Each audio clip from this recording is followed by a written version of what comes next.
जिंदगी का ये हुनर भी आजमाना चाहिए। जंग अगर किसी अपने से हो तो हार जाना चाहिए। अमीर है वो मर्द जिसकी जेब में औरत की वफा है।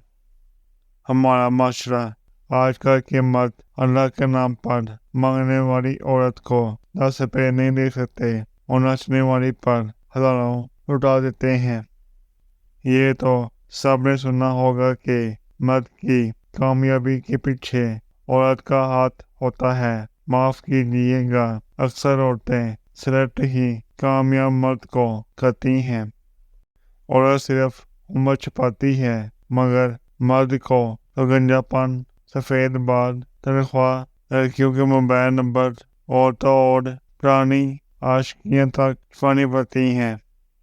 कोई फैसला करना हो तो औरत से मशवरा लें और फिर इसका उल्ट कर लें। कामयाबी आपके कदम चूमेगी। औरत शक कभी नहीं करती, वो तो बस डरती है दूसरी औरत से, शराकत से। वो मोहब्बत पूरी चाहती है और उसे मर्द मुकम्मल चाहिए होता है। अगर आपको खारा से मोहब्बत और फुफ्फो से नफरत है तो अपनी अम्मी जान के फन को दाद दीजिए। दुनिया का सबसे कमज़ोर और बदतरीन मर्द वो है जो एक मोहब्बत में हारी हुई लड़की को दोबारा अपने जाल में फंसाए और उसे फिर से इसी गम में मुबतला कर दे।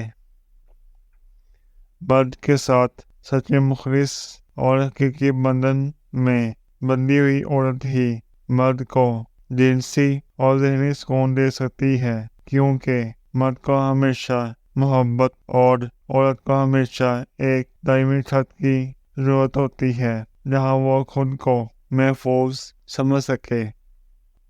जब रिश्तों में समझौते फोकियत हासिल कर लें तो फिर मोहब्बत का ज़वाल अहम नहीं होता। किसी बेकदरे शख्स से की जाने वाली मुखलिस मोहब्बत आपको सारी ज़िंदगी के लिए ज़हनी मरीज बनाने को काफ़ी होती है।